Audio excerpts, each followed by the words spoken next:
So what I did now is just show you one of the procedures, one of the way of working with words in Kabbalah. I wrote Mishak Milim. Remember that in Hebrew we read from right, as in Arabic, from right to left, which also means to go from the outside world to your inner world, from the outside to the inner world.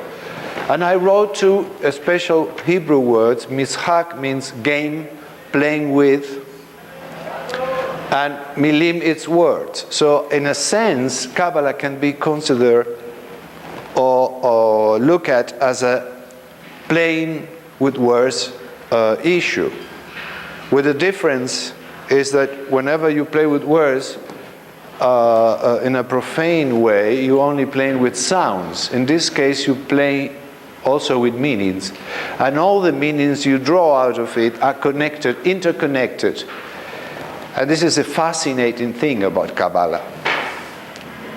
And that's why Zohar says, words do not fall into emptiness. Every word that you utter, every word that you say, it has a meaning, has a direction, has a purpose, so be careful with your language.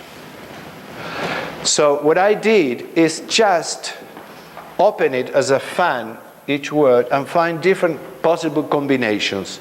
This is one. This is final mem, mim in Arabic. This is the final one. You have it here.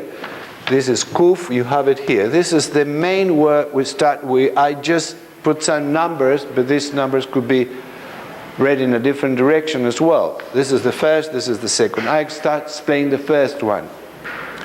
You might remember a passage in the Gospels that says, Talita Kumi. Remember that one?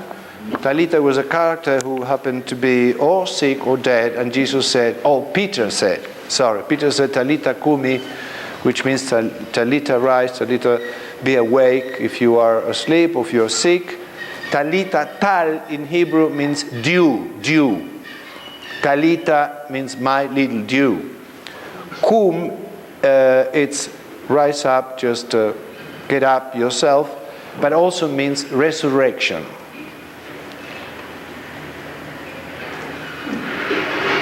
In Arab as well? Yeah. It's a very important word, you see.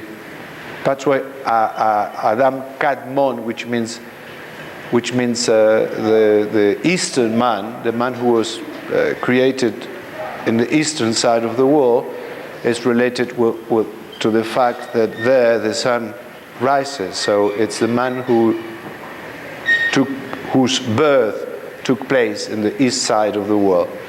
And then we have also in the Kabbalah Adam Mitkadem, which means the man who gave birth to himself. All through passing through the death experience, a symbolical death we will speak about later on. Now, so the first thing is that this game of words teach you how to lift up things, how to put things in a frame that they can come back again to life. That's the meaning of abracadabra as well in magic. And then you have a second word, chotem, that you have it in Arabic as well. Chotem in Hebrew is seal. And then you have chamesh, which is an allusion or just in mention. It's just a close clue to our five senses that are somehow sealed before we start studying. So unveil the veils or just open the seals, as it happens to be written in the book of Revelation, the seals that have to be opened. Do you understand till here? Are we okay? Yes. Now, then you have the fourth one, which is a very famous word. Mashal means parable. That's why Christ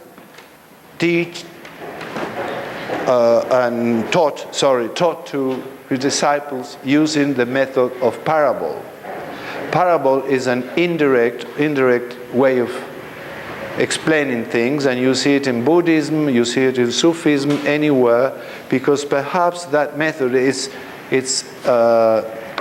build up in such a way that the brain, not being able to grasp it immediately, has to work upon it, and just the mind has to just find a solution. It's like what we call in Japanese koan, a problem that has to be solved.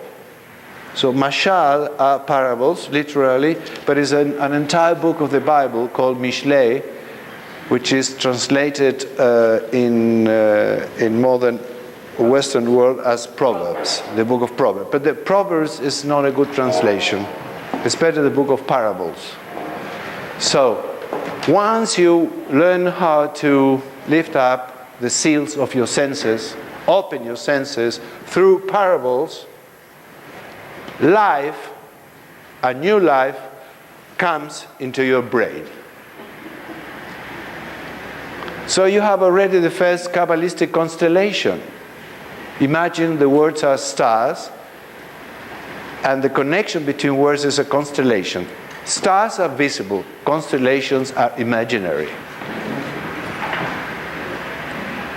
Nice, isn't it? Now I'm asking you, does this make, without knowing anything about Kabbalah, does it make sense?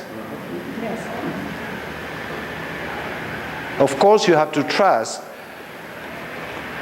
in the linguistic possibilities of yourself, and also in the sanctity somehow of this holy tongue. You have to believe there is something behind this obvious sound of letters and words. There is something more, because if you don't know there is something more, you cannot understand why Jesus was called, and other prophets before him, he was called the incarnated verb, the incarnation of the verb.